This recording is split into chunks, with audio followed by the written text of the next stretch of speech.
അസ്സാം വലൈക്കും വറഹ്മത്തുള്ളാഹി വബറകാതുഹു. പാസ്റ്റർ അനിൽ കുടിത്തോട്ടവും കെ നൗഷാദും തമ്മിൽ നടന്ന സംവാദത്തിൽ പാസ്റ്റർ കുടിത്തോട്ടം ഉന്നയിച്ച ഒരു ചോദ്യം, പ്രവാചകൻ്റെ 10 മാതൃകകൾ നിങ്ങൾക്ക് കാണിക്കാൻ പറ്റുമോ എന്ന ആ ചോദ്യത്തിന് മറുപടിയായി നമ്മൾ പല ഭാഗങ്ങളായിട്ട് അതിന് മറുപടി വീഡിയോകൾ ഇറക്കിക്കൊണ്ടിരിക്കുകയാണ്. ഇത് ഭാഗം 6ആണ്, 6ാമത്തെ പാർട്ടാണിത്. ഇതിനു മുമ്പുള്ള ഭാഗങ്ങളിൽ നമ്മൾ ആ സംഭവത്തിൻ്റെ അവലോകനം, അതിൽ കുടിത്തോട്ടം കാണിച്ച നെറികേടുകൾ, അതായത് സംവാദത്തിൻ്റെ തലക്കെട്ടിൽ നിന്ന് മാറി പ്രവാചകനെ അധിക്ഷേപിക്കുന്ന രീതിയിൽ ഉള്ള സംസാരങ്ങളും സബ്ജക്റ്റുകളെല്ലാം കൊണ്ടുവന്നത്, അതൊക്കെ നമ്മൾ വളരെ ഡീറ്റെയിൽ ആയിട്ട് കണ്ടു. അതുപോലെ തന്നെ ഈ ക്രിസ്തീയ വിമർശകർ എന്ന് പറയുന്ന അപ്പോളജറ്റിക് ആൾക്കാർ എപ്പോഴും പ്രവാചകൻ്റെ സ്ത്രീ വിഷയങ്ങളിൽ വളരെയേറെ അധിക്ഷേപങ്ങൾ നടത്താറുണ്ട്. അപ്പോൾ അതിന് വേണ്ടി മാത്രം ഒരു വീഡിയോ. സ്ത്രീ വിഷയങ്ങളിൽ ആരാണ് സൂക്ഷ്മത പാലിച്ചത്, ആരാണ് മാതൃക, ജീസസ് ആണോ മുഹമ്മദ് നബിയാണോ എന്നുള്ളതിൽ അതിലാരാണ് ഏറ്റവും സൂക്ഷ്മത, അന്യ സ്ത്രീകളുള്ള പെരുമാറ്റത്തിൽ സൂക്ഷ്മത പാലിച്ചത്, യേശുവാണോ പ്രവാചകൻ മുഹമ്മദ് നബി സല്ലല്ലാഹു അലൈഹി വസല്ലം ആണോ എന്നുള്ള രീതിയിൽ ഒരു സെപ്പറേറ്റ് വീഡിയോ ചെയ്യുകയുണ്ടായി. അങ്ങനെ പിന്നെ ഓരോരോ ഗുണങ്ങൾ അക്കമിട്ട് പറയാൻ തുടങ്ങിയത് നമ്മൾ പാർട്ട് 4 മുതലാണ്. പാർട്ട് 4 ദൃഢവിശ്വാസം, അതായത് ഒരു ആൾ ഒരു ഐഡിയോളജി പറയുകയും അതിൽ അദ്ദേഹം 100% വിശ്വസിക്കുകയും ഒരു കോംപ്രമൈസും ചെയ്തിട്ടില്ലായിരുന്നു. പല ഘട്ടങ്ങളിലും തനിക്ക് പ്രതികൂലമായ പല സാഹചര്യത്തിലും ആ വിശ്വാസത്തിൽ ഉറച്ചു നിൽക്കുകയും അത് പ്രചരിപ്പിക്കുകയും ചെയ്തുവെന്ന് പാർട്ട് 4 കണ്ടു. പിന്നെ അതിൻ്റെ അടുത്ത പാർട്ട് 5 ഈ ലൗകിക സുഖങ്ങൾക്ക് വേണ്ടിയല്ല അദ്ദേഹം ഈ ദീൻ കൊണ്ടുവന്നത്.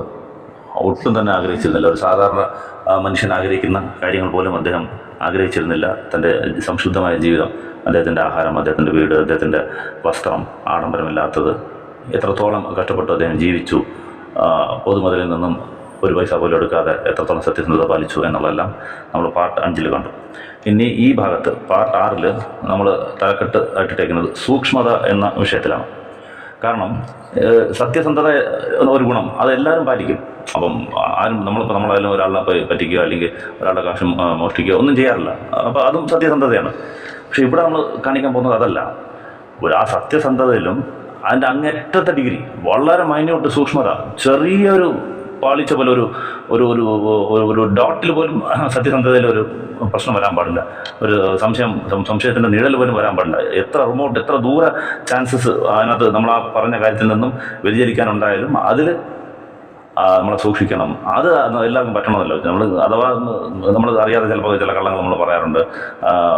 ചിലപ്പം ചില കോംപ്രമൈസുള്ള ചെറിയൊരു രീതിയിലാണെങ്കിൽ ആ പോട്ടുന്നത് ഒരു രൂപ കിടക്കുന്നത്, അത് 1 രൂപയുടെ കാര്യം എന്താണ്, ഇപ്പം അത് എടുക്കുന്നുണ്ടോ ഒന്നും പ്രശ്നമില്ല. അത് ചുമ്മാ ഞാൻ ഒരു എക്സാമ്പിൾ വേണ്ടി പറയാം. അങ്ങനെയൊക്കെ വളരെ ലൈറ്റായിട്ട് നമുക്ക് കാര്യങ്ങൾ എടുക്കാറുണ്ട്.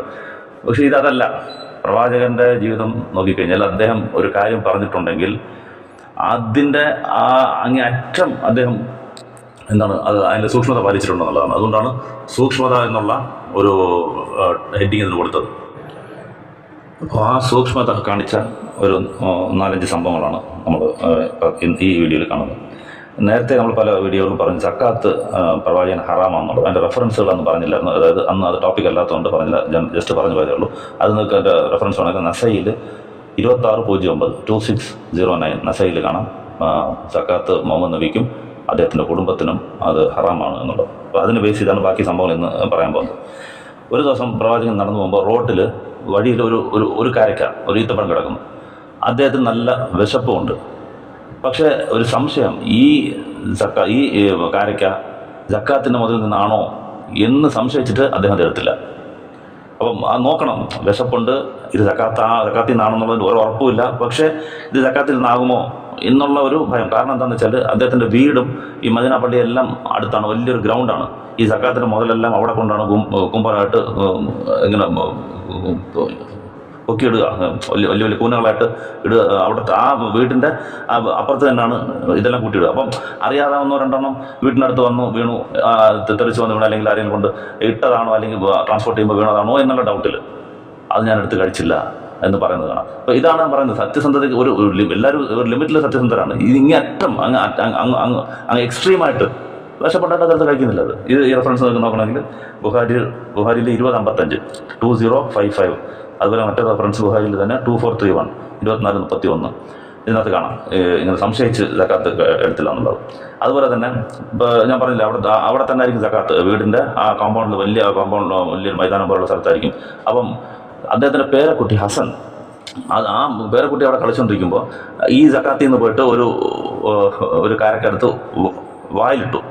ഇത് മാറി നിൽക്കുന്ന പ്രവാചകൻ അത് കണ്ടിട്ട് ഓടി വന്നിട്ട് തുപ്പ് എന്ന് പറഞ്ഞിട്ട് വിരലിട്ട് ആ കുട്ടിയുടെ വായുന്നത് തോണ്ടി പുറത്ത് കളഞ്ഞിട്ട് പറഞ്ഞു, നിനക്ക് ഇത് അറിയത്തില്ലേ, നമുക്ക് നമ്മുടെ കുടുംബത്തിൽ ഇത് ഹറാമാന്ന്, ഇത് പെർമിറ്റഡ് അല്ല എന്ന് നിനക്കറിയത്തില്ലേ എന്ന് കുട്ടിയോട് ചോദിക്കുകയാണ്.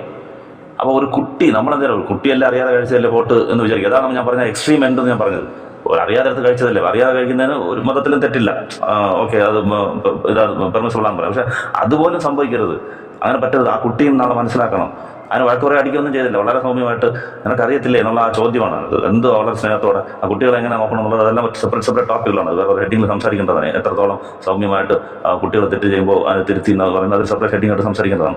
അപ്പം നിനക്കിത് അറിയത്തില്ലേ, നമുക്കിത് ഹറാമാണെന്ന് പറഞ്ഞിട്ട് അത് വായിന്നിട്ട് തുപ്പിക്കളയുന്നതാണ്. അപ്പം ആ പറഞ്ഞ സിദ്ധാന്തത്തിൽ അദ്ദേഹം ഇതാരും അറിയത്തില്ല ഇതിങ്ങനെ ചെയ്യുന്നതും കഴിക്കുന്നതൊന്നും.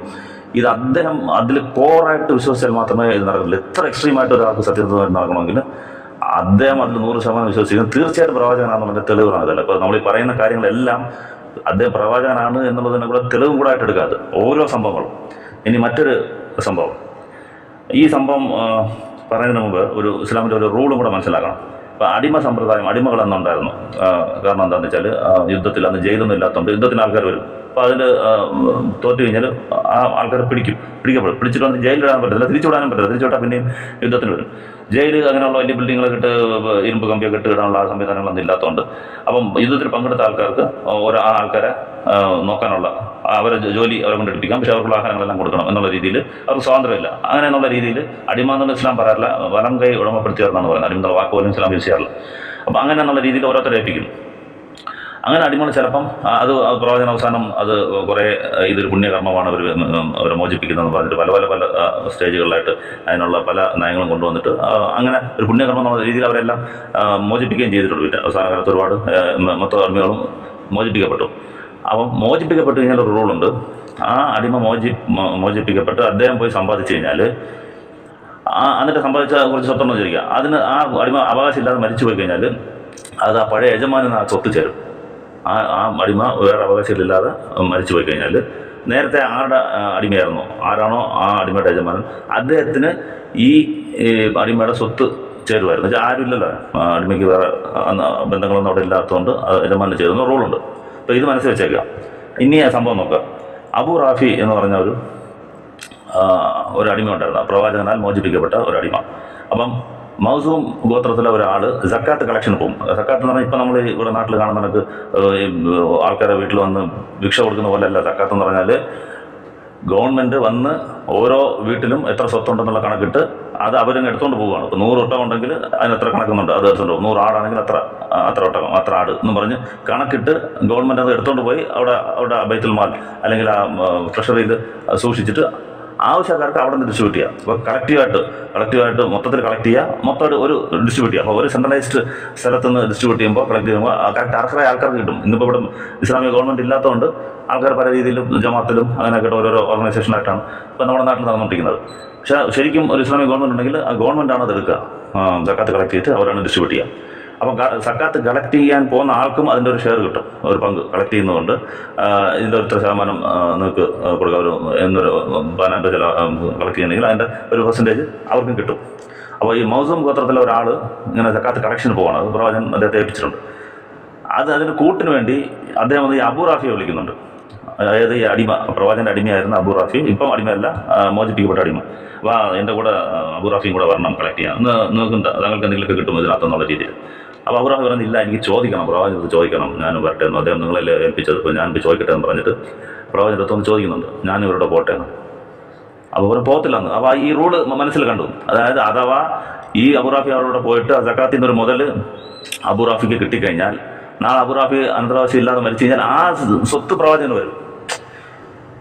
അതെനിക്ക് ഹറാമായി ആ സക്കാത്തിൽ അങ്ങനെ പോലും വരാൻ പാടില്ല. വളഞ്ഞ വഴി കൂടെ അത് സക്കാത്ത് അദ്ദേഹത്തിന് വന്നാലും അത് വരാൻ പാടില്ല എന്നുള്ള സൂക്ഷ്മത ഇത് ഒരിക്കലും നമുക്ക് ഒരു സ്വപ്നത്തിൽ പോലും ആലോചിക്കും ഇങ്ങനെ ഒരാൾ ചിന്തിക്കുക എന്നുള്ളത്. അബുറാബി പോയാൽ പോട്ടെന്ന് വിചാരിക്കണം, അത്രേ ഉള്ളൂ. അദ്ദേഹത്തിൻ്റെ സ്വത്ത് ഇദ്ദേഹം മരിച്ചു കഴിഞ്ഞാൽ ഇനി ആ സ്വത്ത് എനിക്ക് വരുമോ? എത്രത്തോളം സൂക്ഷ്മത വലിച്ചെന്നുള്ളത് നോക്കണം നമ്മൾ. ഇത് തിർമിദിയിൽ 657 റെഫറൻസ്, തിർമിദി 657, നസയിൽ 2612, അബുദാവുദിൽ 1650. തിർമിദിയിൽ 657, നസയിൽ 2612, അബുദാവുദിൽ 1650. ഇതിനകത്ത് റെഫറൻസ് വേണം.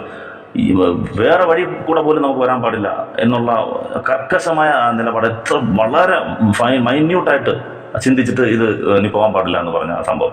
ഇവിടെ ഒരു ഡൗട്ട് വരും. ഈ കഴിഞ്ഞ വീഡിയോയുടെ മുമ്പത്തെ വീഡിയോയിൽ ഒരു സഹോദരൻ ചോദിച്ചിരുന്നത്, നമ്മുടെ വീഡിയോ കമൻറ്റിൽ ചോദിച്ചിരുന്നത് നല്ലൊരു ചോദ്യമാണ്. അതുകൊണ്ട് അത് ആൾക്കാർക്ക് ഈ റൂൾ മനസ്സിലാക്കാനായിട്ട് ഒരു സംഭവം കൂടെ പറയാം. ഈ സക്കാത്തിൻ്റെ വിഷയത്തിൽ ഒരു നിയമം നമുക്ക് മനസ്സിലാക്കിയിരിക്കണം. ബരീറ എന്നുള്ളൊരു ആരുണ്ടായിരുന്നു, ഒരു അടിമ സ്ത്രീ ഉണ്ടായിരുന്നു പ്രവാചകന്. അപ്പം അവർക്ക് സക്കാത്തായിട്ട് ഒരു ഇത് കിട്ടും, എന്താണ്, ഒരു ആടിൻ്റെ ഇറച്ചി കിട്ടും. അത് പക്ഷേ പ്രവാചകൻ കഴിക്കും. ബരീരയ്ക്ക് സക്കാത്തായിട്ട് കിട്ടുന്നു, ബരീരയ്ക്ക് കിട്ടിയത് ബരീര പ്രവാചകന് കൊടുക്കുന്നു, പ്രവാചകൻ അത് കഴിക്കും. അപ്പോൾ ഇത് എങ്ങനെയാണ് ശരിയാവുമെന്ന് ഒരു സഹോദരൻ ചോദിച്ചിരുന്നു. ഇതിൽ നമുക്ക് ശ്രദ്ധിക്കേണ്ട കാര്യം എന്താണെന്ന് വെച്ചാൽ, ആ സാധനമല്ല